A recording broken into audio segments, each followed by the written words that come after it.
우리는 지금까지 질문을 통해 사고를 자극하고 5개념을 통해 배움을 깊게 만드는 법을 배웠습니다. 그렇다면 이렇게 깊어진 아이들의 성장을 우리는 어떻게 확인하고 기록해야 할까요? 단순히 숫자로 환산되는 점수, 그 너머를 들여다보는 기술, 과정 중심 평가와 루브릭에 대해서 이제 이야기해 보겠습니다. 우리 교실의 평가가 판결이 아닌 성장의 는 그 놀라운 여정을 지금 시작하겠습니다. 수업이 끝나고 평가 결과물을 돌려줄 때 이런 경험 없으신가요? 선생님, 제가 민수보다 더 열심히 그렸는데 왜 제 점수가 더 낮아요? 혹은 글자 수도 다 채웠고 준비물도 다 가져왔는데 왜 전 상이 아닌가요? 이런 질문 앞에 하신다면 우리의 평가 기준을 다시 점검해 봐야 합니다. 준비물 확인, 글자 수, 색칠의 꼼꼼함, 이것들은 태도나 대한 확인일 뿐 아이들의 머릿속에 담긴 이해력에 대한 평가는 아닙니다.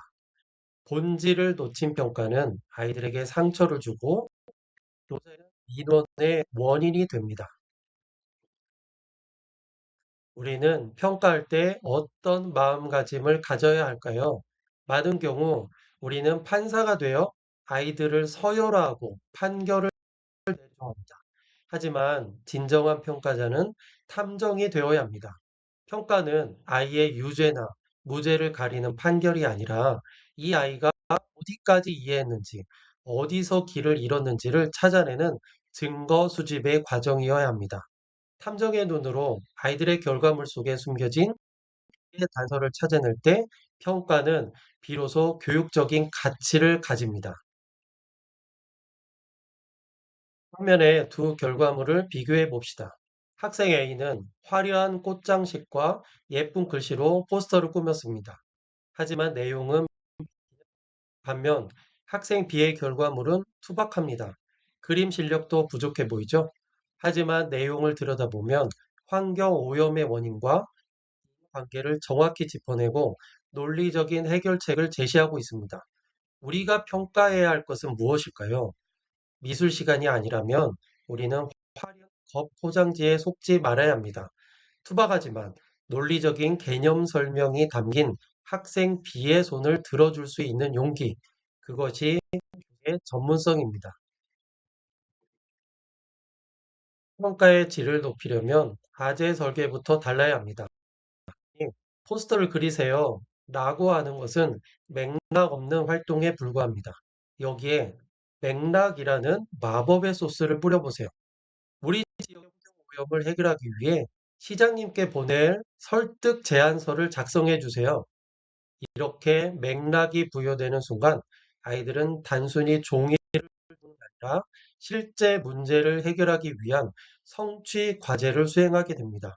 핵심 변수는 언제나 맥락입니다. 맥락 있는 과제를 설계할 때 가장 유용한 도구가 바로 G, 목표는 무엇인가? 예를 들면 폐수 처리 설득. R, 학생의 역할은 예를 들면 환경부 장관. A, 누구에게 말하는가? 예를 들면 공장 사장님. S, 어떤 상황인가? 예를 들면 폐수로 인한 마을 피해 상황. P, 결과물은 무엇인가? 예를 들면 정책 제안서. S, 평가는 어떤 기준으로 하는가? 예를 들면 이게 설명력. 학생에게 단순한 숙제가 아닌 해결해야 할 미션을 부여해 주세요. 사회시간, 공공기관을 배울 때 조사해서 발표하세요 라고 하면 아이들은 네이버 검색 내용을 복사해서 붙여넣기 바쁩니다. 하지만 그랩스를 적용해 볼까요? 여러분은 이제 우주 여행 가이드입니다. 지구에 불시착한 외계인들에게 우리 동네를 지켜줄 수 있는 안전 지도를 만들어서 설명해 주세요. 이러한 미션을 받은 아이들은 경찰서나 소방서의 위치만 나열하는 것이 아니라 기능과 역할을 외계인의 상황에 맞게 고민하며 설명하게 됩니다. 단순 사실 나열이 개념적 이해로 승격되는 순간입니다. 과제를 내주었다면 이제 기준을 제시해야 합니다.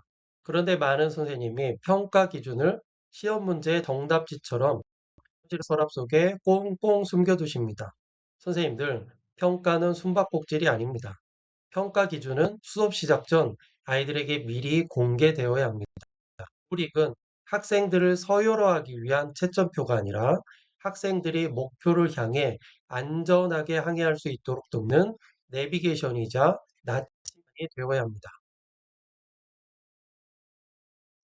좋은 루브릭을 만들려면 지식과 이해를 명확히 구분해야 합니다. 지식, 공공기관 3개 이상을 찾았는가? 이것은 과제를 수행했는지 확인하는 기본 확인입니다. 이해, 공공기관이 없을 때 겪게 될 불편함을 인과관계에 따라 논리적으로 이것이 바로 A와 B를 가르는 변별력의 핵심입니다. 단순히 양적으로 얼마나 많이 했느냐가 아니라 질적으로 깊이 이해했느냐를 묻는 기준을 세워주세요. 루브릭의 등급은 이렇게 설계해 보세요. 하, 사실 나열 수준입니다. 경찰서가 있다. 중, 개념을 설명하는 수준입니다. 경찰서는 도둑을 잡는 기능을 한다. 상, 적용 수준입니다. 경찰서와 소방서가 협력하여 마을의 안전망을 어떻게 만드는지 외계인 상황에 맞게 적용하여 설명한다. 단순한 지식을 넘어 새로운 상황에 배운 것을 적용할 수 있는지를 상의 기준으로 삼으셔야 합니다. 루브릭을 미리 공개하면 놀라운 변화가 일어납니다. 과제 제출 5분 전 아이들에게 루브릭을 나누어 주고 스스로 자신의 결과물을 확인하게 해보세요. 내 결과물은 루브릭의 상 기준에 맞는가? 루브릭을 거울 삼아 스스로 수정하는 과정에서 아이들의 메타인지는 폭발적으로 성장합니다.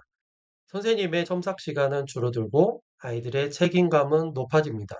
학생을 스스로의 평가자로 만들어주세요. 선생님들, 평가는 더 이상 선생님들을 힘들게 하는 일이 아닙니다. 맥락 있는 과제와 명확한 기준, 루브릭이 결합할 때 교사는 아이의 성장에 대해 확신을 가지고 말할 수 있습니다.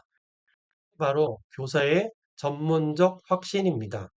오늘 수집한 이해의 증거들을 이제 생활부에 어떻게 매력적으로 기록할 수 있을까요?